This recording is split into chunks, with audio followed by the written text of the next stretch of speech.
Welcome back, everybody. The mystery is afoot, or a fish, I guess, in this case. Something unusual is going down at Sogol Keep, and it involves Dagon, Lord of the Depths, who's, like, as we all know, a totally nice guy. Really nice. Yeah, just really friendly. I want to be invited to his brunch. He has these great parties, shindigans. I'm really dagging him. So anyway. Fish God. Look, I can't help it. I make these puns just for the halibut. These puns are making this episode drag on. Oh.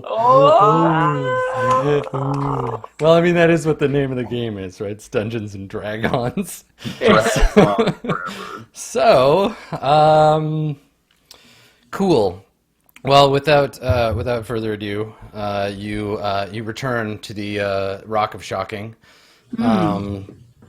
Shock Rock TM. The Shock Rock, yeah, and you find yourselves around the rock. It is as it was before. It smells slightly of burnt tiefling, and the sigils scratched around the rock because you wanted to get here before the spell wore off. They are not language. They are just magic like squiggles. Okay. Yeah. Can I be like full of confidence and verve and just do it? Can I just do it? I mean, I want to. Sure. Verve is a word I haven't heard very often. Yeah. You don't even have to roll for spunk. You could just be. Just be spunky. Yeah, you just do it. Well, I'm upset that I stubbed my toe and they found a secret room. So I'm going to do something, and I'm just going to once we get to the bottom, before I let anyone else do it, I'm just like, this is me. I've got this. This is my moment. And I put my hand on the thing, and I say, Toi Mono, Toi Megalo. All right. So when you place your hand in the indent and say the magic words, there is a faint rumbling in the tower. All of you can feel it in the floor, and the slab begins to become transparent. So it sort of starts to disintegrate, and you can feel yourself you're leaned against it. You start to sink. You can do something if you want to, but it's disappearing. Can I So if I don't floor, yeah. This slab. You're leaned against it with your hand, right? Oh, okay. Yeah. I'm gonna just jump back. Okay. Yeah. Over the course of a few seconds, the slab vanishes into nothingness and reveals a deep sort of well-like hole that drops down into darkness. Musty air wafts up from the void below. How deep is it? Well, the torch that you're using to allow Lane to see, its light does not reach the bottom. Can we drop the torch? I do that. Lane, they dropped the torch. You can't see shit now. Just stay where you are, Lane. Well, I can't see, but we're going to probably be able to use that climbing equipment that the others climb down. So the torch tumbles through the darkness. You can see that it is like a well. There's a squarish tunnel that drops down, and it illuminates the walls of that. And then you hear a hiss as it splashes into a pool of water. There's water at the bottom. You guess about 100 feet below. Ooh, that's deep. Can I summon flame for Lane? Yeah, sure. If somebody has to go first, this looks like a job for me. Looking at everybody else, you go, girl. I could climb down that without a rope. I'm gonna bring a rope, but I could climb down that without a rope. I advise against it, but you're welcome to. We have. This is what we're here for. Or some of them to climb down. I'm not saying don't do it. I'm just saying be careful. If you fall down 100 feet into water, there's water. I don't know how much water. I've jumped higher gaps than this. Zahiri full of confidence and vigor. Damp. It looks like it's probably a cave under there. Listen, we can stand here and go, oh, let's not go in the secret passage all we want, but we open the thing. I'm going to go down. So how are you going to get down there, Zahiri? I grab a rope. Zahiri has all this pent-up energy that she needs to get I've been out. practicing and posing and you are limber as fuck, ready to go. Dancing on dock posts, everything. So the climbing gear, does it have a grapple hook? No, it has pythons you would hammer into the floor. Yeah, I'm like, okay, we'll tie off this end, chink, chink, chink, chink, chink, like down on the in the dirt. Sure. Sort of near the entrance. Tie the rope around it, and then while unspooling the rope, I'm sort of just gonna rappel down the side, trying to control my velocity with my feet. Okay. Yeah, using the climbing equipment provided to you by whoever was here last. Yeah, you descend 100 feet. The last bit of the drop, you're actually coming in from the ceiling, so there's no wall to rappel off of. So you climb down about, I don't know, around 10 feet or so. That 10 feet, more. I would like to, instead of climbing down, I know nobody can see me and it's too far down for anybody to notice, but I let go of the rope, hold myself in sort of the passage. I'm assuming I can kind of do that if I do that. And as I fall down, I would like to backflip and land on my feet. And cool. One of these. Everyone who could see you, which is no one, is super impressed. Yeah, I'm impressive. Okay. I believe you. Zahiri, are you alive? Yep. And I did something cool, but nobody saw it. Well, maybe something down here saw it, I guess. all these horrifying monsters just saw me do a cool backflip. So there's that. So, I guess, can you do some looking around and make sure we're not going into an ambush or something? Sure, I'll check it out. Yeah. I look around. All right. So I moved you to a map. Everybody is on the map, but you're not actually. Zahiri, you're the only one. That little X is where the hole from above is. So the walls in here are a combination of crudely carved and eroded wall. So there's a good thick 2 inches of icy cold water on the floor in this chamber. There's also evidence that the walls had carvings on them at some point in the long ago. And then there's a ladder directly across from you that leads up to a particularly well-maintained set of area of carving on the wall. So the ladder looks like it was brought here, put against the wall. Someone climbed up it to get a better look at the carvings in this room. You can hear dripping water basically all around you. The floor is muddy, uneven, and slippery. As you walk, you notice that it's kind of slippery. The scale in this room is a bit bigger than usual, so just take note of that. Okay.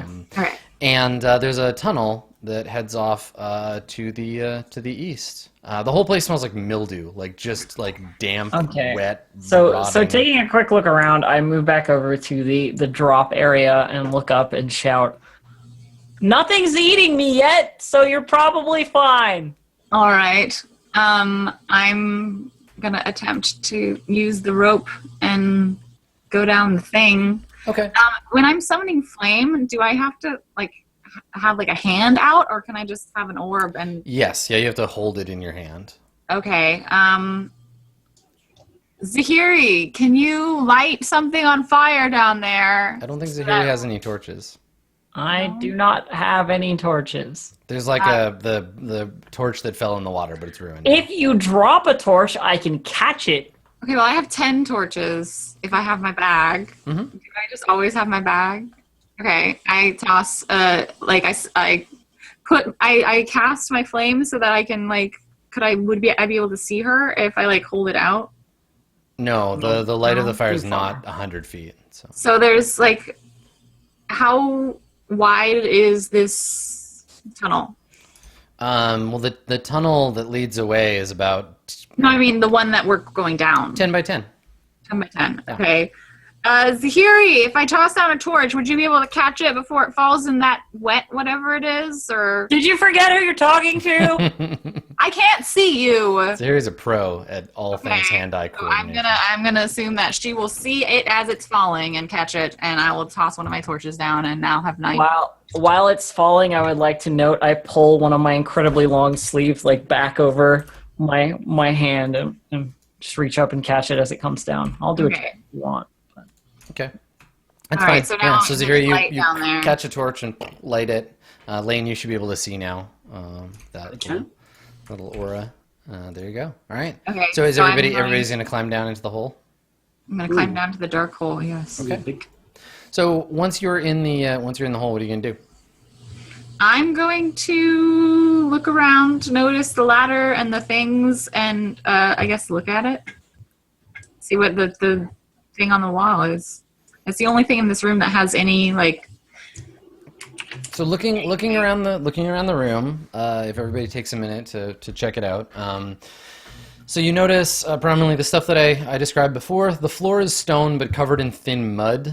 So you have to tread carefully. However, because it's mud, because of the muddy floor, you see tracks leading off this way. The tracks of several booted feet. So you climb down, and you notice that the room has been cleared a little bit. Like I said, there's that ladder that covers up part of a fresco. You can see that there is weirdly, and maybe this is, I guess, like someone notices when you come down. There's like a coil of like the end of a rope lying on the ground, and it appears to have been like cut on one end, like just clean off. And when you, I don't know, Lane, maybe you notice that. When you notice that, you hear a faint like sound from above. And it cuts the rope. You look up and your rope just like falls into the water. The door closed. The door closed. Yeah, the block reappeared and severed the rope. Lovely. Well, I mean, boots. We should have assumed that would happen, considering it wasn't open when we got there.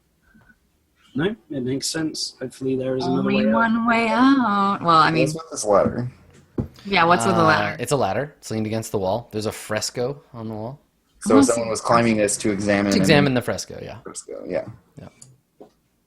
Well, I do a quick examination of the fresco myself. Okay. Make a religion check, please. All right, I cast Non-religion cleric. Okay. Oh, I get boy. 1. Okay. Mask cares not for this fresco because you cannot steal it. Yeah. Okay, can I? It looks like a fresco. It's very worn. It's really hard to tell anything about it. There's like some human-looking shapes, maybe. Yeah, Gravaris just like loses interest almost immediately. Okay. Well, what was it, Gravaris? It's nothing. I'm gonna go look at it then. Okay. Yeah. Same thing. You can make a religion check if you want to. Yeah. Okay, I will. 'Cause Oh, you're gonna help. I will cast light for you there, Liam. Torch up. Okay. doesn't matter. It's the same. All right. So 14. More than one. Yeah. Same. It's kind of same deal. Like it's vaguely reminiscent of the pictures of like Dagon's worshippers from the book, but again, it's like water has just ruined the fresco. So it looks sort of like there might have once been a fish-ish tentacle thing on it. Maybe. Yeah. It's hard Maybe. to tell. Possible. It's in a similar style, but yeah, it looks like a procession of like robed figures. But I should have just listened to Gravaris.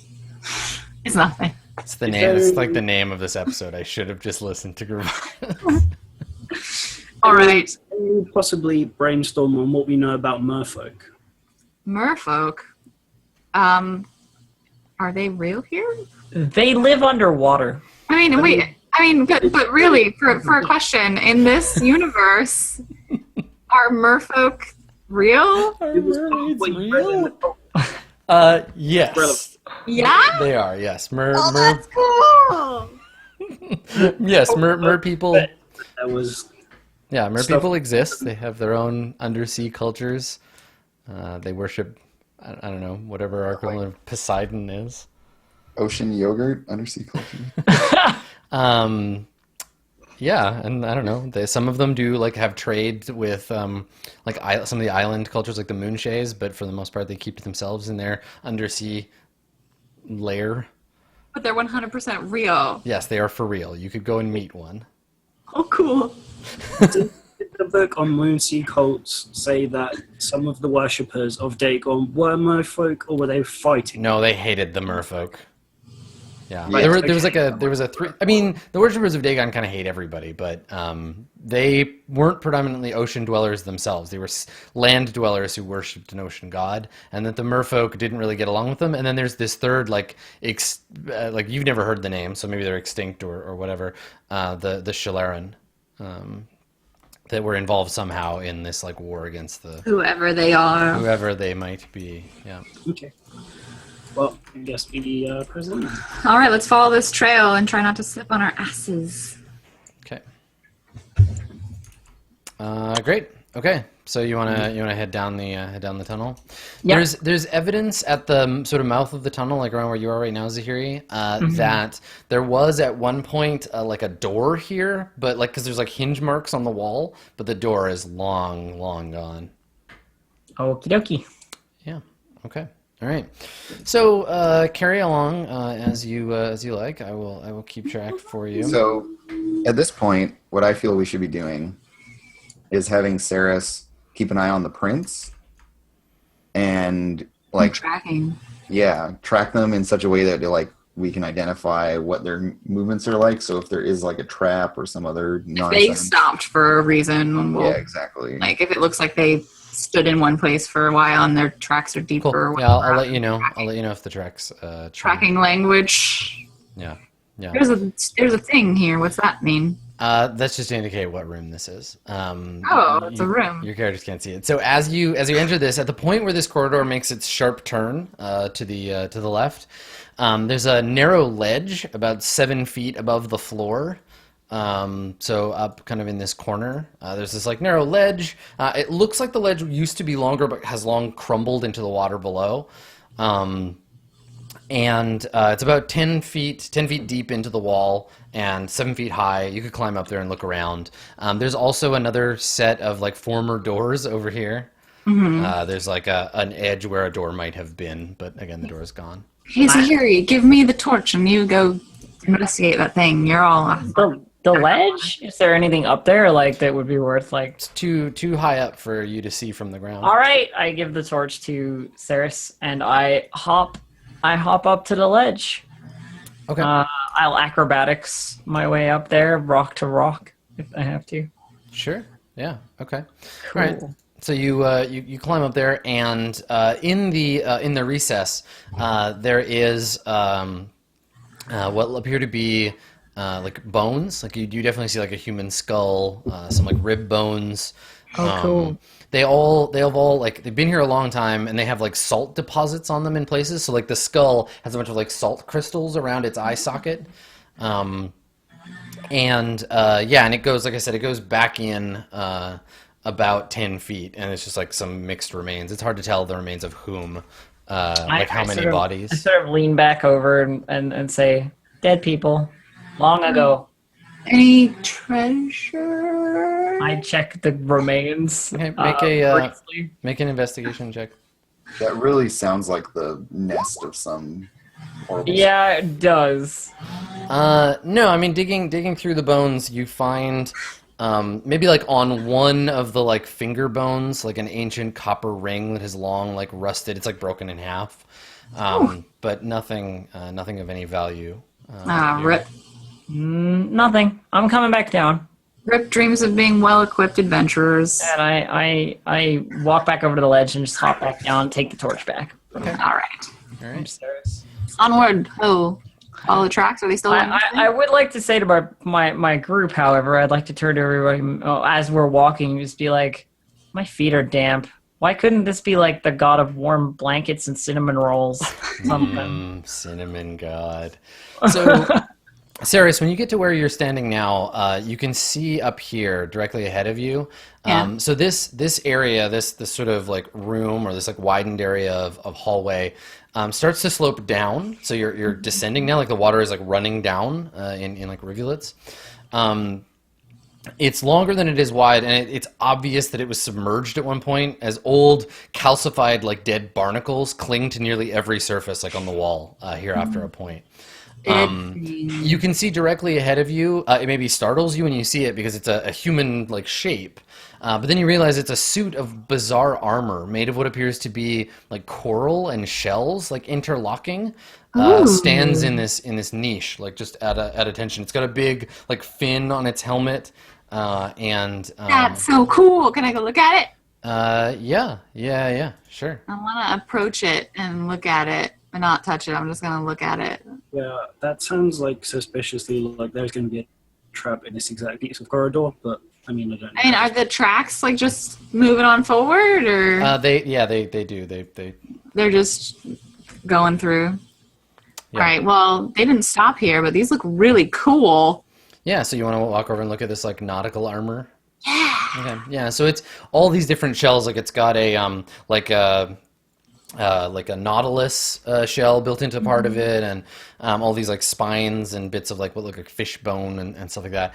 And I think the helmet looks like an angler, like it's got big sharp like teeth on the bottom and top, and then there's the big fin. And as you approach, you get close to look at it. Suddenly the armor like jerks free of the wall that seems to cement it in place, and there's like crumbling and barnacles fall, and it lunges for you to try to attack you. And there's a faint like bluish glow coming from the eyes of the helm. Yeah, that's gonna happen to you. Initiative, I guess. Well, no, I get to attack Saris first, and then Of course he does. then we can talk about initiative. So let me move this. I mean, it looks really cool. Okay, guys. It does look cool. It still looks cool. It looks cool attacking you and everything. Yeah, don't say I didn't warn you. But I mean, you did. You did. All right. So it is cool. I want it anyway. Couldn't very well just go through this hallway and not try and look at the cool stuff in it. Yeah, probably whatever takes us from behind if you left it anyway.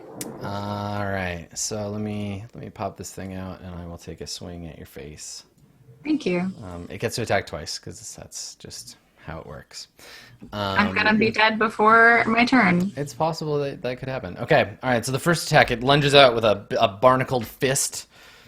And Doesn't have a weapon? it doesn't have a weapon, no. What's your armor class? 15? Yes. Okay, so the first attack misses, so it lunges for you. You get your shield up in the way, and its fist bounces off the shield.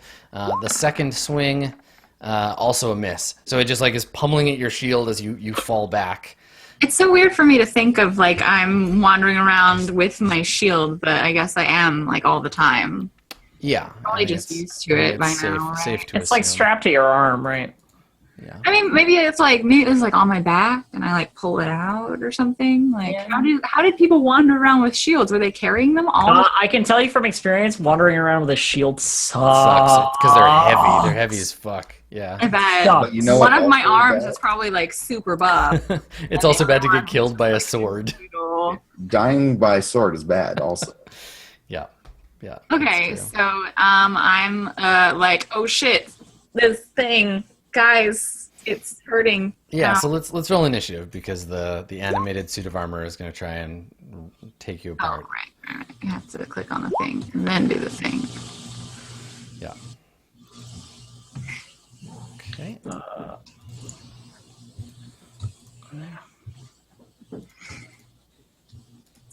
We're all like twinsies. Okay. All right. Yay, initiative twinsies. Initiative twins. Okay, Gravaris and Lane, you can go. Now, again, keep in mind that these squares are quite a bit longer. They're twice as long as our usual maps, so just keep that in mind as you move or when checking range.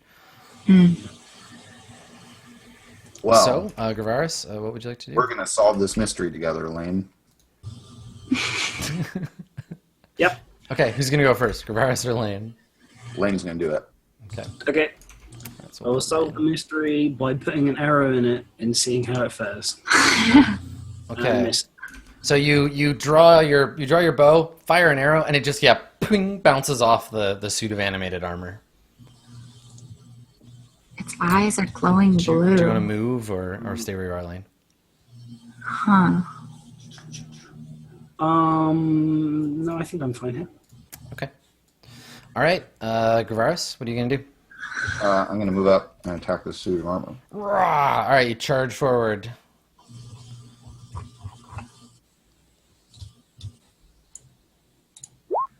And same thing, you strike true, but the armor is just like you chip off some barnacles, but it doesn't seem to hurt the thing at all. Yep. Zahiri? I am going to do similarly, I think. And I can get to sort of here. And I will attack it. All right. Good luck. Here we go with the attacks. 1. Hey, there you go. Yeah, you hit it.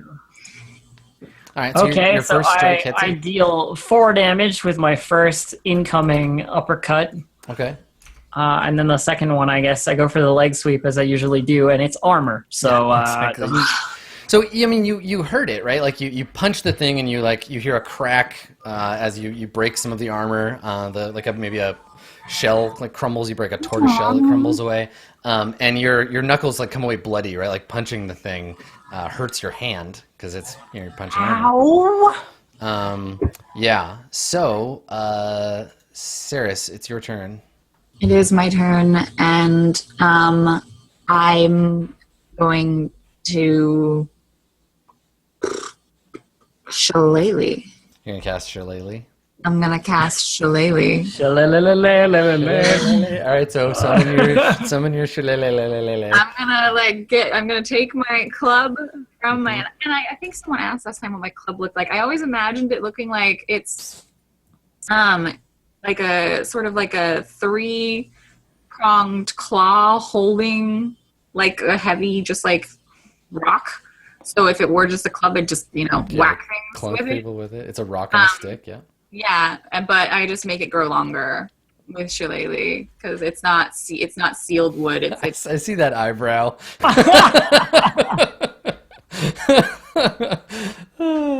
okay. I make it grow longer with Shillelagh, and then I whack at him with it, and I'm going to. So it's a bonus action to cast Shillelagh. It is, and then you can take a swing. Okay. Yeah. Swing at Shillelagh this beast. Yeah, you hit him. How much damage does your Shillelagh do? My Shillelagh does 1. Does it do 1d8? Yeah, it's correct in there. It's D8 plus your wisdom. Okay. Yeah, 7 damage. 7 damage. Nice. That's a good hit. So you take a swing at the thing and you just start smashing pieces of its shell armor off. It's so pretty. Yeah. Actually, it's not really like it's kind of like you ever been to like a flea market or something, and someone's got those like homemade crafts of like they've just found a bunch of beach shells and glued them to a music box. They're like, look, it's beautiful. It's basically the nautical equivalent of like a macaroni drawing. Great. It might have been beautiful from afar, exactly. But when I got macrame, that's what I was thinking of. Thank you. Animated macrame. All right, so it's gonna attack, and it's gonna attack Zahiri once and Saris once. So Zahiri, this is for you. What's your armor class? That hits me. Okay, that's a hit. All right, so you take 8 damage as the armor punches you hard in the chest, knocking the wind from you. And then it swings out with its other fist at Saris. And strikes true. And it hurt me. For 7 damage. It bludgeons you hard in the shoulder for 7 damage. I like the suggestion that it's covered in googly eyes. That is too good. It is. All right, so that happens. And then feeling so great. You hear a scraping and splashing from behind you as a second suit of animated armor approaches and attacks Zahiri twice. Ha! Oh no! Misses on the first swing. It's scary. And misses on the second. So you're able to like duck and dodge out of the way as this thing like lumbers forward and tries to grab you and crush you. Lane, it is your turn. Your friends are beset by 2 suits of macrame armor. What are you going to do? Macrame. So my special move. Pew pew. Longbow. I'm going to do my special move, shooting you with arrows. Okay, so that was the... Are you firing on this target? Yeah, I want to finish one off. Okay. All right, and I assume you're going to sneak attack that one? I absolutely am. Okay. So that is 11 points. Nice. I figured out. So I was doing some prep for Court of Swords, and I figured out a way that you can add additional damage types to your attacks without having to do their macro. So we should do that for you before next session. But in the interim, 11 damage. Yeah, I mean, I could put it on there. I just need longbow, sneak attack. Exactly. Dagger, sneak attack, rapier, sneak attack. I'd rather just well, no, you can. I mean, you can do it just like how we have advantage and disadvantage, and just say like before you make the attack, like this is my sneak attack. Anyway, so you hit it with an arrow. You punch an arrow right through it, and there's like a faint like wisp of like mildewy smelling like gas that kind of like sprays out of it as you punch a hole in it, and it kind of like implodes a little bit as if it were like very deeply underwater. The thing is starting to like break apart. Graveris, it is your turn. What would you like to do? I guess I will finish the job. All right. Or attempt to do so. Certainly, yeah. Ooh. All right. Yep, you hit. Excellent. 7 damage. Do you want to do your... Yep. All right. So 7, 8, 9, 10. So another 11. Yes. All right. So as promised, you do indeed finish the job. You jam your sword into the thing, and it vents some kind of like magical gas from inside. Its helmet crumples in an awkward angle. One of its macrame googly eyes falls out, and the whole thing, like again, as if it's being submerged in very deep water, crumples like a soda can and just like falls to the ground. The 2 rogue DPS. Yeah, for real. Zahiri, it is your turn. You have. I would like to turn to our next combatant. Like I'm looking pretty beat up. Like that slam to the chest has got me like breathing hard. I feel like you should be dodging. Yeah. But hang on, shut up. I'm working on it. Okay. Fighting now. And you recover from that, and then double high kick this thing in the chin if I can. Yeah. So 1. You miss on that first one. Oof. Or rather, you don't miss. You just kick it really hard, and it doesn't affect it. And then the second hit. Okay. For helmet. And that's 6 damage to its chin, and then I would like to burn a key point for a bonus action. For a bonus action dodge. Okay, so you burn a key point, you get your bonus action, and what does that do? That gives disadvantage against anything that attacks you? Yes, anything that attacks me has disadvantage. Perfect. Saris, shillelagh held aloft. What would you like to do? I would like to hold my shillelagh aloft. Like He-Man or She-Ra. Can I like go over here, like just like so I'm not like being blocked by Zahiri, and try and throw some fire at it? Yeah, you can cast produce flame and throw your little fire. The damage type with this thing looks really weird, so I don't know like how. Okay. You can just click it as you would a normal. Yeah, there you go. See. Okay. Yeah, you hit it with your produce flame. So go ahead and click the thing. You do 5 fire damage to the thing. Excellent. Okay. All right. It takes 5 damage, and there's a sudden flare as you hurl a ball of fire at it, and yes, I do. It takes some damage, but keeps on kicking. So Zahiri, it's going to take 2 attacks on you, both with disadvantage now. So here comes attack number 1. Ooh, lucky. All right, and then the second attack. Oh, thank goodness. Again, that would, let's see, just for kicks. You would have taken 10 damage, but you take none instead. Oh, thank God. I would have been down. Instead, I'm fine. You're way limber, and you managed to avoid these things without too much trouble. So Lane, it is your turn. What would you like to do?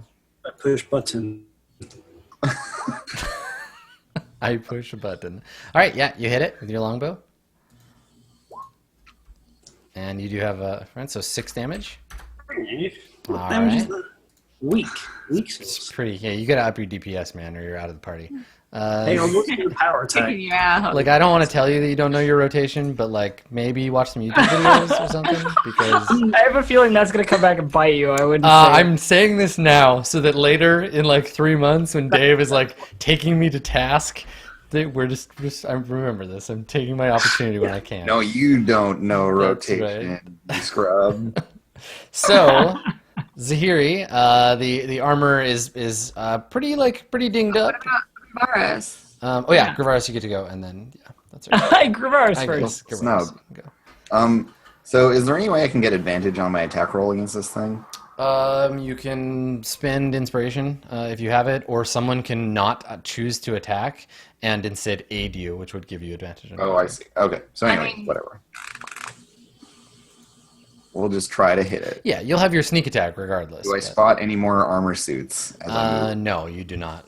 There's a star right behind him. It's an empty alcove. It has the pedestal, but no armor upon it. See, someone else has already fought one of these things or something. Perhaps. Quite possibly. All right, well, yeah. I need advantage. I rolled a 23. You strike true. And I'm, sneak attacking for 7. Nice. All right. No big deal. I'm just out DPSing the warrior rogue combo. Hey, at level 10, I'm going to be amazing. Until then, level 10. Yeah, we will have this conversation again in 8 levels. My other character is a level 10. You don't know him. He's on a different server. Okay. Zahiri, it's your turn now. So I will straight up do the same thing I did. Give this thing the jump kick to the face. Crumple in that visor with a resounding 3. Nice. Okay. And then another attack. And yeah, you're rolling great. And a 6. All right, you kill it. You finish the thing off. So I put my foot through its face visor and follow through as it falls to the ground. Nice. Basically like, I would have also accepted you crushing it against your forehead. But you messed this thing up. The headbutt revenge, like. Yeah. Yeah, so it's crumpled. You destroy the animated armors. They fall inert. Bits of imploded, broken seashell scatter the floor. Can I see if there are any seashells that were part of the armor that are not broken, and maybe just pick one up and put it in my pocket? Yes, you can find a pretty shell. Okay. The shell is correct. Can I? Okay, I'm not sure it is. Zahiri, you always attack unarmed, but don't you have a staff? Is unarmed better for you? I've just been attacking unarmed because I forgot to mention my staff quite a while ago. So I just decided I'd left it back in, the Zahiri. Oh, so that was like a character choice. Well, I was just wondering. Sort of by accident, I was like, I never mentioned that I brought it with me, so I will leave it behind. Yeah, and that's fine. It's not too much of a difference. Oh, I was just. Yeah, it doesn't change a lot. Yeah. Okay. So we defeated these guys. I got a pretty shell. Is there anything else in the room? Pedestal? The pedestal to your left, the one that didn't have an armor spring out and attack you. Yeah, it looks like someone already took that one apart. There's broken bits of shell. There's a boot made out of, I don't know, shells. Yeah. And then bits and pieces sort of in the water around it. Mm-hmm. Well, that hurt. Oh, Zahiri, I can touch you. That wasn't creepy at all. I can touch you. Okay. That's the point where you do, and then don't cast a spell or do anything else. You're just like hand on face. Exactly. There, doesn't that feel better? Yeah, but what didn't you?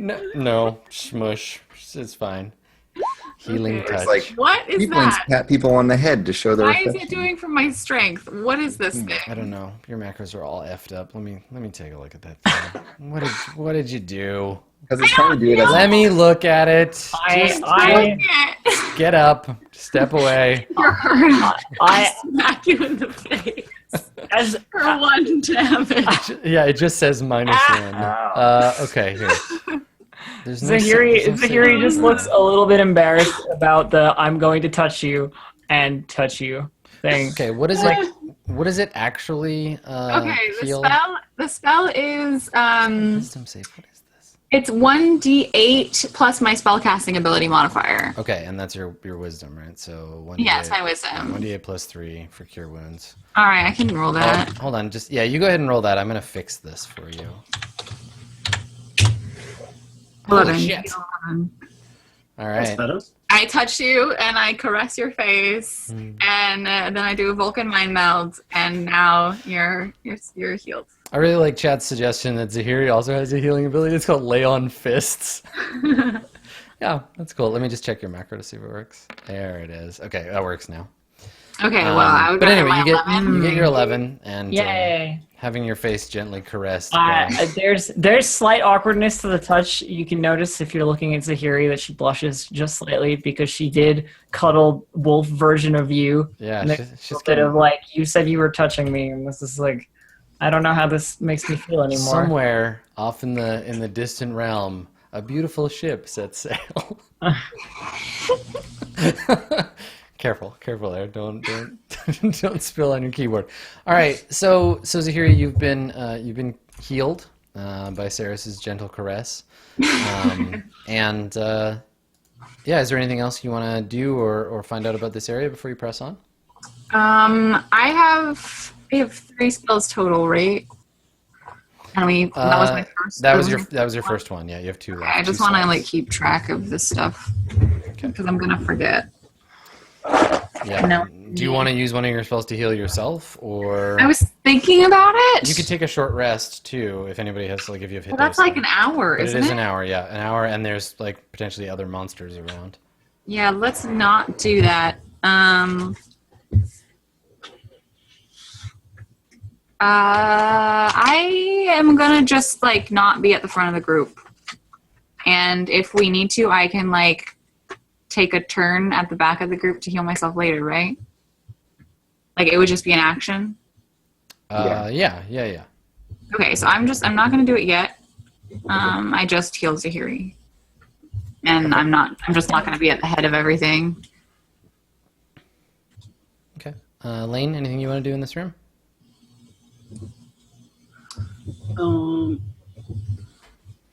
The suits of armor aren't worth anything. We can't use them to make any armor for ourselves or anything there. Correct. Yeah. Nope. Moving on. Okay. All right. So you want to carry on as you were? My wayward son. Yes. Except for I'm not at the front. Okay. Gravaris, it looks like you're leading this little party. Right. Onward. My pen's not working. Okay. Cool. All right. So you continue, and this goes down until about here. The hallway starts to level out.